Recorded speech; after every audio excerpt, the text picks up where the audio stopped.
So hello there and welcome to a brand new episode of the DNF1 F1 Podcast, the show where we take all of the latest gossip, news and events and we relay it back to you guys for your viewing and listening pleasure, depending of course on the platform that you listen or watch us on. And without further ado, my name is Adam Burns. I'm one of the hosts and joining me once again, my co-host, Mr. Courtney Pine. Courtney, first of all, how are you doing? Are you okay? Hello everyone. Yeah, it's been a great weekend in many aspects, and as I stated in the last episode, I'm really getting the feeling of the new season coming around the corner. You know, these car launches are coming thick and fast, and we're here to discuss yet another one. Absolutely. Pre-season definitely is coming at us thick and fast. And yeah, I'm really looking forward to seeing this season in action. And from what we've seen from the first couple of cars already, that be the McLaren MCL35M and the AlphaTauri AT02, it looks like a lot of cars are breaking cover in more than just a nice new coat of paint. And that always brings excitement, anticipation, and also expectation for many, as we still won't have a clue about the revised pecking order until preseason testing. And even then, we may have to wait until Bahrain, as we so often have done in the past. But without further ado, of course, this is the third video that we have done on the car launches. Now, of course, if you do enjoy these video episodes of these particular podcasts on the car launches, do let us know. Of course, this is something new that we're trialing compared to how we were last year. And we're enjoying this so far. It's a nice little break away from some of the news and gossip just to have a talk about some of the new cars and what surprises that they're showing early doors and perhaps what they may offer in terms of innovation, in terms of determining what that pecking order will be for the coming season. But of course, this is the Alfa Romeo C41 review. Now, first things first, for those of you eagle-eyed fans would have noticed that last year's car was called the C39. So why have they decided to go to C41 and not C40? Well, basically a bit of fun trivia is that they'd already started on the project for the 2022 car before it was delayed to 2022, and they'd started that before this car, and they were calling because obviously the rules were pushed back a year, so they weren't planning to bring this car out at all. Of course, that wasn't the plan before COVID, but basically that project was titled C40, and instead of trying to change the title of this car, they just thought, you know what, forget it, we'll just call next year's car the C40. So next time, if we do this similar review in a year's time, looking at the Alfa Romeo, we'll call it the C40, and you're trying to wonder, well, hold on, you're going backwards. That's not the case. This is why they've done that. Boring when I explain it like that, but that is pretty much why, for those of you that are confused as to what it is. But of course, let's talk about the car, the most important part of the launch. And first things first, Courtney, what did you think of the launch? Did you watch it? Yeah, I like the fact that they kept it brief, straight to the point. It was obviously Kimi Raikkonen hated being there. You could see the lack of interest on his face. But you know what? I think that's what a lot of people were there to see. But again, I like the fact they kept it brief, and the car itself, the livery is beautiful. Like I'm really hoping that Alfa Romeo don't change, you know, their identity in the future, because their cars do look good. And yeah, it's certainly aesthetics wise, they're doing well. It's just we'll see how well it actually performs.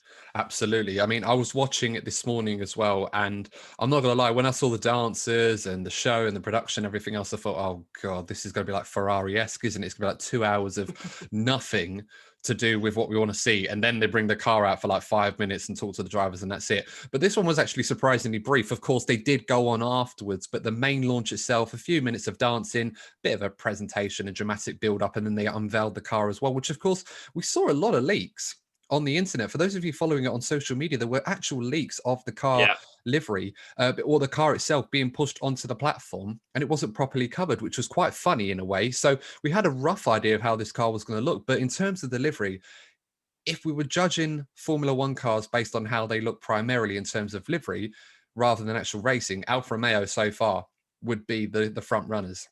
hmm Absolutely stunning. I mean, I always like the look of the Alfa Romeo cars, of course, since they merged with Sauber back in 2018. And, the white and red, it just looks right. It's got that Italian-esque feel to it, of course, another Italian team. And Alfa Romeo, obviously well known in the car industry for designing beautiful cars, very elegant looking cars. And they always say you're never considered a true petrol head unless you've owned an Alfa Romeo. In Formula One, of course, that's a bit different, but so far it looks fantastic. I must say, I really, really do enjoy this livery. Absolutely beautiful.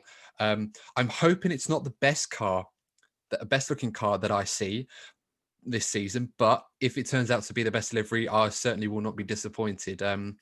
It's nice to see a little bit of change. This is a very strange season where a lot of it is carried over from last year, but it's nice to see the teams are not being lazy in terms of how they look, and they just decided to go up with something a bit different, even if this season is a bit of a stopgap before the new regulations.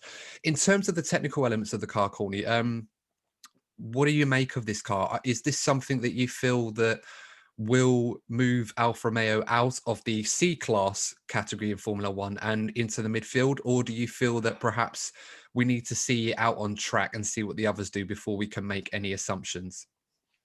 I think this is going to be one of the teams that are going to rely most on whatever upgrade Ferrari are bringing to their engine this season. I think in terms of resources, they tend to struggle compared to most teams. So hypothetically speaking, if the engine or pecking order is in the same state that it was last season, I expect to see Alfa Romeo at the back with Haas. I expect improvements from Williams to push them closer to the midfield. But if Ferrari live up to the hype that they've been, raising about this new engine, then maybe they could become a midfield competitor. Who knows? They might have a couple surprises, but in the press conference itself, they did seem to raise the fact, which we already kind of knew, that most of the effort's already going into the 2022 car. So if they start off slowly, I expect them to quickly move on to 2022 and just sort of take the sort of short-term pain this season in order to have a better season in 2022. Yeah, absolutely. I mean, we cannot understate enough how significant the new rules and regulations are going to be, and obviously how they're taking an effect this season, because everyone's going to be on a level playing field in terms of resourcing. The smaller teams, Alfa Romeo being one of them, will have to spend more money, of course, to reach that 145 million budget cost cap. But the significance of having the bigger teams like the Ferraris, Mercedes, and Red Bulls have their budgets cut in half and more than that cannot be understated. And they have to use this season, if they can, to try and develop a car that's better, obviously, than last year's, although it might take a little bit of time to do that, given the regulation changes reducing the downforce levels. Of course, that will be priority number one, to try and recoup as much as that as possible. But also, to inspire them to think, look, if we've got a decent car here, we might be able to get a decent result this season. It's a balancing act. And I think everyone needs to be aware, regardless of where you are in the championship or where you're expected to be, there is still an opportunity to win a champion. Well, not win a championship in Alfa Romeo's case, but for some good performances this season. I mean, Alfa Romeo had one double point score finish last season at Imola. And that by large was owing to a very late safety car, which completely messed up the field. And of course, crashes involving George Russell throwing points away in the Williams. That aside, Alfa Romeo know they do need to make improvements on this car. Last year, I didn't think it was that bad of a car. It struggled at slower to mid-speed corners. That was where the Achilles heel was, and it's something that Kimi Raikkonen in particular did not enjoy. It didn't give him much confidence, although he did drive relatively well, all things considered. And as you mentioned, the Ferrari power unit will be the significant factor once again this season. Of course, last season, they struggled a lot, as did Haas, and of course, Ferrari as well, because of the power unit issues. If Ferrari have got on top of it and have produced a power unit that is at least on the level of Renault and maybe even Honda to a degree, then they might be in business and might be able to snip at the heels of the likes of AlphaTauri and Alpine and some of the other contenders in the midfield. I would edge on the side of caution that the noise is coming from people like Frederick Vasseur, for example, as you mentioned, Courtney, looking towards 2022, that perhaps they feel that it's not something that they can sustain long term. If they have got a good car out of the blocks, great. But in terms of development, the priority seems to be the 2022, which is fair enough. It makes sense. I haven't seen anything on this car that's jumped out on me and gone, wow, that is, could be a game changer. I mean, as I said, I'm not an aerodynamicist, but from what I do understand and from what I have seen, a lot of the work has gone on the front of the car. The two tokens that they spent on the front of the car, they've got a brand new nose, which it's slimmer, based on the same sort of concept that Ferrari and Haas have gone, but Alfa have gone their own way on this a little bit. It's more of a rounded platypus-like shape. Now, that should work with the new front wing and new front suspension, and it should work also with the barge walls and the new underfloor as per the new regulations. I think a lot of teams are going to be having slimmer noses, those that haven't already adopted the Mercedes-style nose in general. Don't be surprised. I mean, you might not see it on Ferrari, but don't be surprised if there's some sort of innovation on there to sort of compensate for that, because they're focusing more on the rear. But in Alfa's case, new front wing, new nose, new barge walls, new side pods. A lot of these parts are actually free to develop anyway, so they're not subject to the tokens. But as expected, the front of the car was going to be where these teams have focused their technical changes. And it must be said, I think, Courtney, a lot of the customer teams like Alfa Romeo, Haas, in particular, Alfa Tauri, we've already seen, they're mostly going to be focusing on the front of the car, whereas the bigger teams like Ferrari, Red Bull, Mercedes will most likely be focused on the rear. And the reason for that is, as we explained in the last episode where we talked about the Alfa Tauri, is that when teams have listed parts that are supplied by their supplier teams, in Alfa's case from Ferrari to some degree, not at the level of Haas, but it's the same sort of process. They have a free upgrade option available to them to upgrade to the 2020 spec if they want to. So they don't have to use development tokens to get those upgrades. Of course, this is subject to them using the 2019 version. If Alfa went their own way on a 2020 part, they can't suddenly go, oh, we'll have the Ferrari one because it's better. You didn't have it last year, so you can't have it this year. So for those of you wondering, will Aston Martin do that with Mercedes? I said, well, only for parts that were 2019 spec going 2020. They can't suddenly just change and pick and choose from Mercedes parts. But I digress. So I've seen a lot of these new parts. I think a lot of the devil's in the detail with Alfa Romeo, and there's nothing, as I said before, that screams out to me as if like, oh, this is brand new, this is amazingly innovative, or this looks like this could be fast. I think they have to focus on those two areas I mentioned before, the slower to mid-speed corners. If they can improve that, they might have a chance of getting more points than they did last year. I wouldn't say they were downbeat, Courtney, but the general vibe, as we said already, it seems that the focus, as you mentioned, has shifted to 2022, and they just want to see how they do this year. And then if it's a good season, great. If it's a bad season, then, so what? Yeah, I think there's a lot of changes coming to this team. They seem to have quite an uncertain future from an ownership perspective, and also with both of their drivers. So I feel that the stopgap sort of attitude towards this season is probably most likely to happen with Alfa Romeo compared to most of the teams. The bigger teams will be sort of using this season in a different way, but certainly with Alfa Romeo, I think there's going to be some big changes coming to this team in 2022, not just because of the regulations. No, you're right. And we mentioned this before, that there are some concerned over what their driver lineup's going to be. There's a growing belief that neither Giovinazzi or Kimi Raikkonen would be involved with Alfa Romeo next season. I think, Courtney, you put this out to our Instagram followers as well. If you haven't already followed us on Instagram, the handles are below, so definitely make sure you do that. I should say point in that way, but yes, the handles are below. So make sure you definitely follow that to be involved in that sort of thing. But what was the general consensus or the vibe, I suppose, from our followers in terms of where Alfa Romeo are going to go with their driver lineup for 2022? So, yeah, I asked you guys on Instagram, do you expect this to be Kimi Raikkonen's last season in Formula One? And yeah, a whopping 89% of you said it will be his last. I fully agree. I can't see him really carrying on after this season. I think the motivation is kind of like, what can he really do from this point? I know he just enjoys Formula One. He enjoys getting paid to drive a car. Can't blame him for that, really. But sort of going to a team where there's no real sense of ambition, I just don't. I can see him getting bored. And with Antonio Giovinazzi, that Ferrari driver academy is sort of growing and becoming more impressive. And the amount of these drivers that are coming through, I think this is going to be a massive season for him. Because if he doesn't perform, as you've already said, Adam, I can see not only Kimi leaving, but I can also see Giovinazzi leaving as well. It seems that Alfa Romeo have reached a point where they've almost got a bit of an identity crisis, because since they had that merger with Sauber in 2018, of course, they had a brilliant first season. It was a great car. Charles Leclerc putting in some stellar performances, Marcus Ericsson as well at the time. And since then, they have gone with a concept which has really hindered them in terms of the newer regulations in 2019 and then of course in 2021. It's been very difficult for them to really get on top of things in the same way that their rivals have, for loads of reasons, budget being one of them. But the expansion project has been there for Alfa Romeo. It seems that with all this growing and this technical partnership with Ferrari that was growing, of course, halfway through the 2020 car development, Simon Resta went back to Ferrari, of course, which really hampered their development.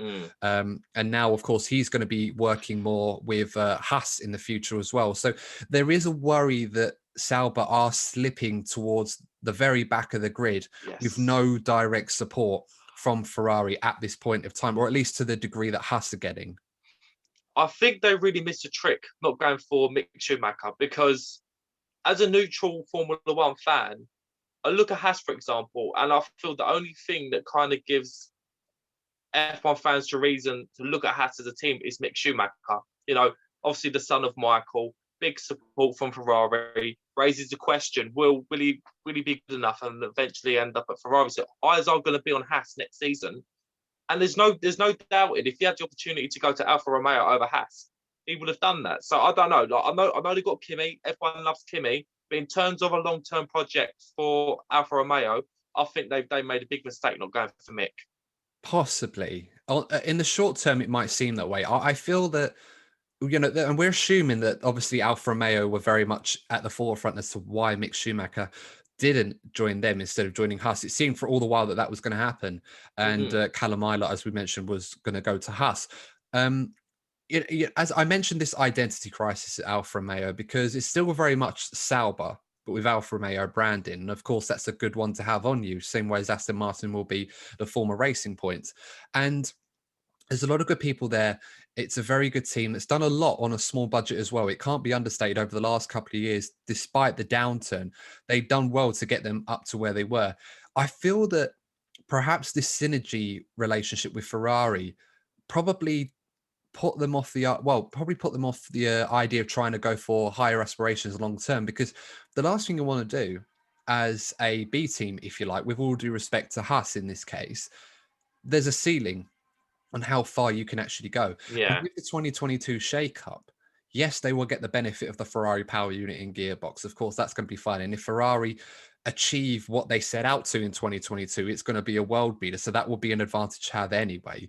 But they obviously want to go their own way with this concept. And obviously with the increased funding and the cost cap, all of those ingredients are being put in place for Alfa Romeo to take advantage of that. This is something to bring the pack closer together. So perhaps they feel in their minds that if Ferrari are as involved as possible in terms of a technical partnership development, I should say, like they are with Haas, it kind of restricts Alfa Romeo to being top of the midfield rather than trying to challenge for championships. Because let's face it, Courtney, nobody's in Formula One to make up the numbers. No. They all have aspirations. They all want to win. They all want to be successful.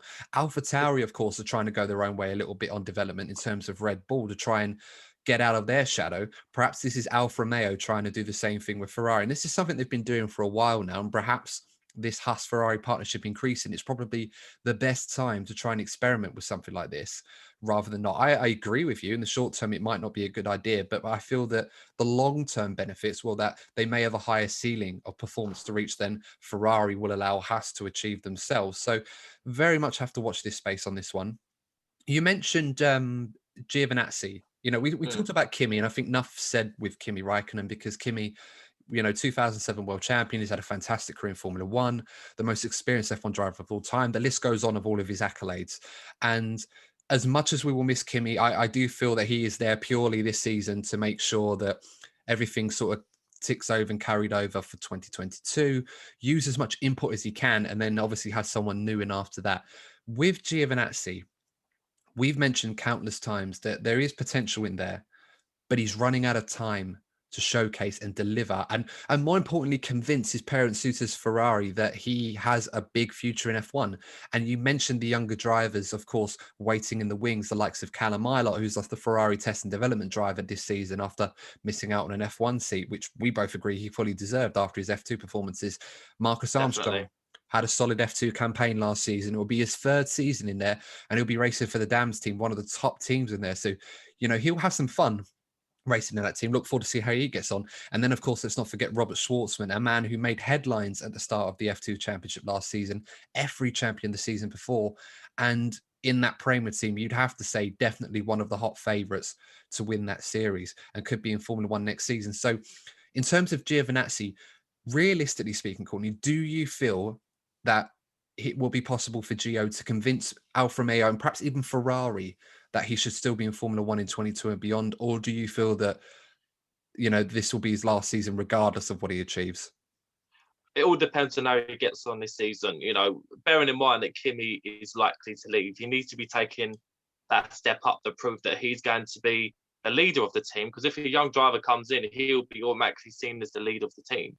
So he needs to really up it, not to a small standard. He needs to really take a massive leap forwards in order to keep his Formula One seat. I personally can't see it happening. All the names you've stated, they're more than likely to do a decent job in a Formula One car. I don't know. I don't want to knock the guy too much, but if Alfa Romeo really do have ambitions to take that next step, I can't see Giovinazzi being the spearhead for any kind of projects that could work.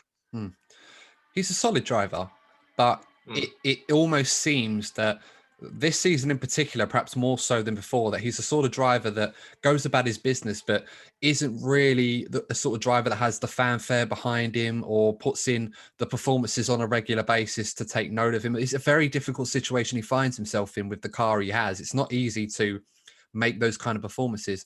But then you look at other drivers in equipment around him, drivers like George Russell, for example, and on occasion, Romain Grosjean and Kevin Magnussen last season on occasion were able to put in good performances. Kimi Raikkonen, I remember in Belgium, Kimi Raikkonen beat both the works Ferraris in a race where they didn't retire, which was huge, considering it hadn't happened in such a long time. It was such a big thing. And then there's Giovinazzi just making up the numbers. And as I said, I think he's a solid driver, but I do feel that unless he does something spectacular this season or shows the real potential that we think he could have had when he first came into Formula One 4 years ago, it could be literally better off trying to find alternative racing options for 2022 and beyond outside of Formula One. It's the harsh reality of it, but unfortunately for Gio, there's just so much weight, so many young drivers, so much young talent chomping at the bit to get their opportunity.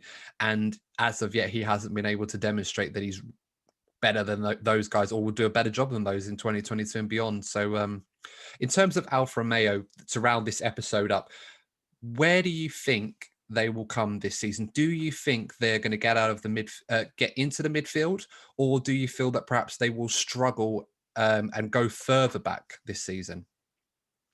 At this current moment in time, I'm going to put them second to last. I think it's going to be Haas and then Alfa Romeo.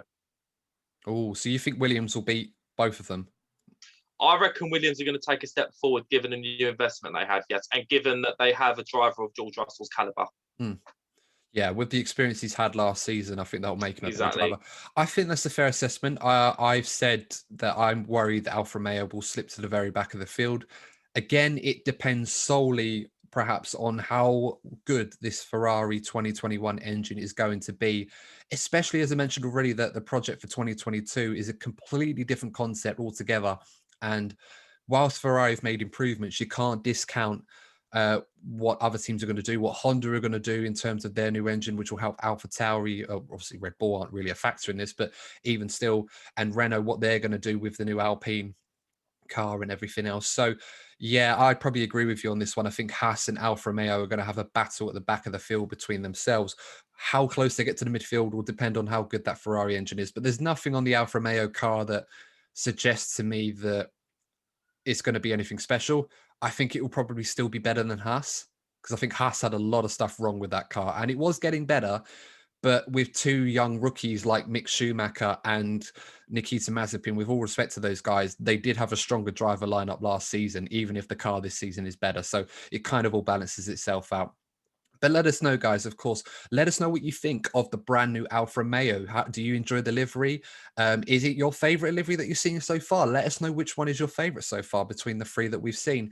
And of course, make sure to let us know how you think Alfa Romeo are going to get on this season, what you think are the chances of Kimi Raikkonen or Antonio Giovinazzi, or even both of them keeping one of their seats at Alfa Romeo next season. And of course, guys, don't forget, make sure to like the video if you've enjoyed it. Subscribe to the channel if you haven't already on YouTube. Please, please, please do subscribe. If you enjoy our content and you're watching it regularly, it's absolutely free to subscribe. There's no upfront cost, no obligation or anything like that. The only reward is you'll get more great content from us guys as and when we upload it, so you do not miss a thing, of course. And we absolutely would love for you to join our growing DNF1 family.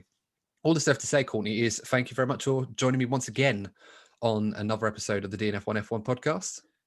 Yeah, love doing it, but I must say I'm looking a lot more forward to the next one, which is Red Bull. Yes. Could this be the car? Could this be the car to finally end Mercedes dominance? And we're going to get the first signs of that come. Well, we're going to be recording on Thursday. Or this could be out on Thursday. Yeah, so the episode, we're going to be recording that on Wednesday evening rather than on Tuesday, because obviously I've got other commitments, unfortunately, so we're not able to record that Tuesday evening. But yes, the hotly anticipated RB16 RB16B, I believe it's going to be called. That's right, yeah. So, yes, will that be the car to beat Mercedes, beat the W12, and finally end the long dominance that Mercedes have held in the turbo hybrid era?